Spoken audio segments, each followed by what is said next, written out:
अस्सलामुअलैकुम, मैं हूँ फ़हीम रहमान अब्बासी। आप देख रहे हैं मेरा YouTube channel MLT with Faheem Rahman Abbasi. अगर आप मेरे चैनल पे नए हैं तो मेरे चैनल को सब्सक्राइब कीजिए ताकि आने वाले वीडियो आप तक पहुँच सकें। चलिए स्टार्ट करते हैं आज का अपना टॉपिक। आज का जो हमारा टॉपिक है इसमें सबसे पहले जो हम डिस्कस करेंगे what are pre analytical, analytical and post analytical error in lab and how to resolve those error in lab. सबसे पहले हम डिस्कस करेंगे what are pre analytical error. Pre mean before and analytical mean analysis. Analysis से पहले जो हमारे पास error आते हैं वो हमारे पास प्री एनालिटिकल एरर होते हैं। एग्जांपल रिसेप्शन पे हम जो होते हैं गलत टाइपिंग वगैरह कर दें पेशेंट का नेम। नंबर 2 पे हमारे पास ब्लड कलेक्शन आते हैं। ब्लड कलेक्शन में हम क्या करते हैं, जैसे एग्जांपल के तौर पे कैल्शियम, सोडियम, पोटेशियम जो इलेक्ट्रोलाइट्स होते हैं उनका हमने ब्लड लेना होते हैं विदाउट टॉर्निकेट। अगर हम टॉर्निकेट बांध के ब्लड लेंगे तो हमारे पास जो कैल्शियम है, सोडियम है, पोटेशियम है, इनका जो रिजल्ट आएगा वो ज़्यादा आएगा। इसके बाद हम बात करते हैं लेबलिंग पे। लेबलिंग हमने हमेशा जो होती है वो सबसे बिग मिस्टेक हम करते हैं। तो हमने जो ही जैसे एग्जांपल के तौर पे DTE ट्यूब पे एक पेशेंट का हमने ब्लड कलेक्ट किया और मेंशन नहीं किया नेम वगैरह, और दूसरे पेशेंट का भी हमने कलेक्ट कर लिया और उस पर हमने नेम मेंशन नहीं किया। जब हम उसको एनालिटिकल स्टेज पे लेके जाएंगे तो हमें क्या पता कि कौन से पेशेंट का कौन सा ब्लड था। तो ये बिग मिस्टेक होती है। तो इसके लिए भी हमने प्रॉपर ट्रेन करना होता है रिसेप्शन वाले को भी और जो ब्लड कलेक्शन करने वाले हैं उसको भी, ताकि ये मिस्टेक ना हो। इसकी वजह से क्या होता है, हमारे पास जो पेशेंट को रिपोर्ट जाती है वो बिल्कुल एक्यूरेट नहीं जाती। तो इसके बाद हम बात करेंगे पोस्ट एनालिटिकल।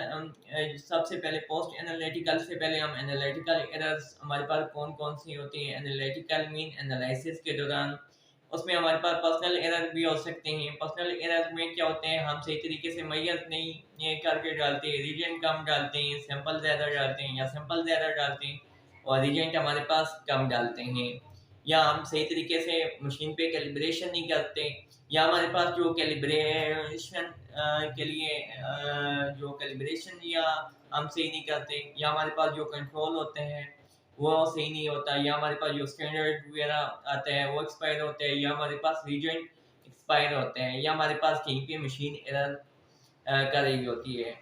इन सब से भी बचने के लिए ज़्यादातर पर्सनल एरर होते हैं। इसलिए हमारे पास जो हमारे पास लैब स्टाफ है उसे सही तरीके से ट्रेन करना चाहिए, क्योंकि ये मामला हमेशा ज़िंदगी और मौत का भी हो सकता है। एग्जांपल के तौर पर ब्लड ग्रुप हो गया। अगर हम ब्लड ग्रुप का रिजल्ट एक्यूरेट ना दें तो अगले बंदे का जैसे ओ नेगेटिव ब्लड उसे चाहिए, हम उसे बी पॉजिटिव उसका ब्लड हो और हम ओ नेगेटिव दे दें, जाके उस बंदे को लगा दें, तो वो बंदा तो जगह पे मर जाएगा और सारा केस उस लैब पे भी बनेगा और जिस बंदे ने टेस्ट किए उस पे बनेगा। तो लैब का भी नाम बदनाम होगा और अगले बंदे की सबसे इम्पोर्टेंट जिंदगी चली जाएगी। तो चलें आगे डिस्कस करते हैं post analytic error. Post analytical mean post mean after, analytical mean analysis के बाद। इसमें सबसे ज़्यादा हमारे पास अगर कैलिब्रेशन भी ठीक है, एलजीग्राफ भी हमारे पास ठीक आ रहे हैं, तो हमारे पास मतलब कि हमारी रिजल्ट एक्यूरेट है, तो हम आगे रिसेप्शन पे भेज देते हैं। रिसेप्शन वाला क्या करता है, गलत टाइपिंग करके रिजल्ट दे देते हैं। एक बात ये होगी। नंबर 2, एक पेशेंट की रिपोर्ट दूसरे पेशेंट को दे देते हैं, ये सेकंड बिग मिस्टेक। तीसरी मिस्टेक, एक बंदे को अर्जेंट रिपोर्ट चाहिए और टाइम 2 दिन का बताया हुआ है, हम जाके उसे रिपोर्ट तकरीबन 15 डेज बाद देते हैं, तो जो पेशेंट है वो सीरियस होते हैं। तो इस वजह से हमारे पास एक नाम लैब का खराब होते हैं। दूसरी बात है कि एक बंदे हैं जिसे रिजल्ट टाइम पे चाहिए थे, उससे टाइम तक पहुंचे नहीं, उसके टेस्ट करवाने का फिर क्या फ़ायदा, उसने अपने पैसे ही ज़ाया किए। तो इससे भी लैब का नाम काफ़ी ख़राब होती है। इसलिए 3 चीज़ें बहुत इंपॉर्टेंट है, pre analytical error, analytical error और हमारे पास पोस्ट एनालिटिकल एरर।